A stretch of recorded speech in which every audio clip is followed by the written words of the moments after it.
अस्सलाम वालेकुम बच्चों, उम्मीद है आप सब लोग ठीक होंगे। Today we are going to discuss about the distance and displacement. So first of all the distance is the length of actual path of motion. The distance is the length of actual path of motion. Mean के हमारे पास जो है ये एक path है जिसका एक point A है और उसका दूसरा पॉइंट बी है। तो अगर कोई चीज़ ए से बी तक ट्रैवल करके जाती है तो वो हमारा क्या कहलाता है? डिस्टेंस कहलाता है। वो 100 मीटर भी हो सकता है, वो 100 किलोमीटर भी हो सकता है। ठीक है। So it is denoted by s. इसको हम ऐसे डिनोट करते हैं। It is a scalar quantity. Scalar quantity हमने पहले भी पढ़ा। Scalar vector quantities. Scalar quantities those quantities which are described with magnitude only, यानी कि सिर्फ मिकदार से ज़ाहिर की जाती हैं। तो यहाँ पे देखिए मैंने सिर्फ बताया 100 मीटर, मैंने ये नहीं बताया कि लेफ्ट या राइट, सिर्फ 100 मीटर। ठीक है। इट्स ऐसा यूनिट इज़ मीटर। इसका जो यूनिट होता है वो मीटर होता है। अगर आप 1 किलोमीटर की बात करें तो उसमें तकरीबन 1000 मीटर होते हैं। ठीक है। तो इस तरह आप इसको समझ लें कि ये मीटर से क्या मुराद है। ठीक है। उसके बाद है displacement. The displacement of an object is a vector quantity whose magnitude is the shortest distance between the initial and final position of the motion। ठीक है। वो वही बात होगी कि डिस्प्लेसमेंट में क्या होगा। वो कहते हैं हम ए से बी की तरफ जाएंगे, लेकिन प्रॉब्लम ये है कि यहाँ पे हम डायरेक्शन डिसाइड कर लेंगे कि ए से बी की तरफ ही जाना है। यानी कि डिस्टेंस में ही होता है कि इन दो पॉइंट्स के दरमियानी फासला है, वो बी से ए भी हो सकता है, ए से बी भी हो सकता है, कोई मसला नहीं। लेकिन यहाँ पे हम ए से बी में फिक्स हो जाएंगे। ठीक है।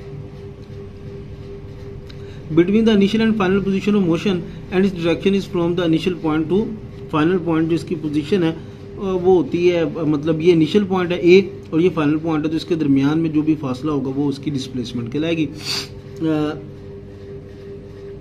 It is denoted by D. हम इसको डी से डिनोट करते हैं, डिस्टेंस को एस से और इसको डी से। इट इज़ ऐसा यूनिट इज मीटर। इसका भी ऐसा यूनिट मीटर होता है, but it is vector quantity. ये क्या है? वेक्टर क्वांटिटी है।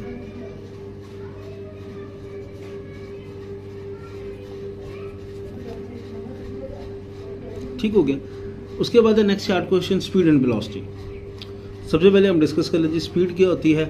The distance covered in unit time which is known as speed. Unit time में आप जितना भी फासला तय करो स्पीड कहते हैं। Body cover a distance s in time t, the its speed will be v.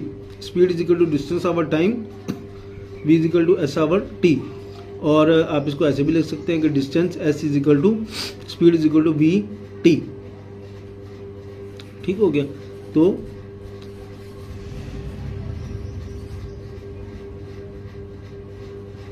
Speed v s distance और टी। अगर हमने डिस्टेंस निकालना है तो फिर हम इसको एस को बाहर लिख सकते हैं। ठीक है। उसके बाद इसके कुछ पॉइंट्स हैं। The SI unit of speed is metre per second और किलोमीटर पर आवर। ठीक है। मीटर पर सेकंड, इसको ऐसे भी लिखा होता है, कंफ्यूज नहीं होना। Metre per second, kilometre per our ऐसे भी लिखा होता है, इसलिए परेशान नहीं होना इसमें। The speed of vehicle that is known by its speedometer at an instant। जो आपकी जो बाइक होती है उसके अंदर जो स्पीडोमीटर होता है उस पर जो स्पीड में पता चलती है उसको हम क्या कहते हैं? इंस्टेंटेनियस स्पीड कहते हैं। फिर हमारे पास एक डेफिनेशन है एवरेज स्पीड। ये सब शॉर्ट क्वेश्चन है। फिर एवरेज स्पीड का एक शॉर्ट क्वेश्चन है। टोटल डिस्टेंस कवर्ड इन पार्टिकुलर टाइम, के एक मखसूस टाइम के अंदर जो फासला हम तय करेंगे वो क्या कहलाएगा? आपका एवरेज डिस्टेंस कहलाएगा। V a v is equal to s over t. तो ये आपका एवरेज डिस्टेंस हो गया, एवरेज स्पीड उसका ये फार्मूला। ठीक हो गया। उसके बाद जो है ये आपके पास एक क्वेश्चन न्यूमेरिकल है। An eagle dives to the ground, यानी कि ज़मीन की तरफ गोता लगाता है। 300 मीटर का पाथ है, यानी कि जहाँ पे वो मौजूद है वहाँ से ज़मीन तकरीबन 300 मीटर दूर है। With an average speed of 60 metre per second. तो एक सेकंड में वो 60 मीटर का फासला तय कर रहा है। How long does it took to cover distance. ये फासला तय करने में कितना उस टाइम लगेगा?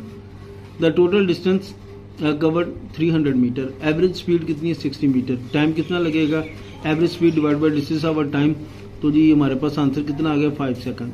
यानी कि ये कितना बन गया, मैं आपको थोड़ा सा आइडिया देता हूँ। आप जिस कमरे में हम बैठे हैं, ये वाला कमरा, इसकी छत, इसके ऊपर जो कमरा है उसकी छत, और उसके ऊपर भी इतना ही कमरा तो उसकी छत, तो ये टोटल बन जाएगा 300 मीटर। तो ईगल वहां से जमीन तक आने में 5 सेकंड लगाएगा, तो आप खुद सोच लें कितनी स्पीड होगी उसकी। ठीक होगी। Then another question, velocity. The net displacement of a body in unit time is called velocity. तो एक मखसूस टाइम के अंदर जो डिस्प्लेसमेंट है वो क्या कहलाती है, वेलोसिटी कहलाती है। Average velocity displacement over time D over time. ठीक है, एवरेज वेलोसिटी क्या कहलाती है कि आपने मखसूस टाइम में कितना डिस्प्लेसमेंट की, यानी कि एक मखसूस फासला कितना तय किया। Velocity is a vector quantity. जब डिस्प्लेसमेंट भी वेक्टर क्वांटिटी है तो वेलोसिटी भी वेक्टर क्वांटिटी है। That's the unit of velocity is also metre per second और किलोमीटर पर आवर। इसका यूनिट भी जो है मीटर पर सेकंड या किलोमीटर पर आवर होता है। उम्मीद है आपको समझ आई है, कोई प्रॉब्लम है तो आप डिस्कस कर सकते हैं इसमें।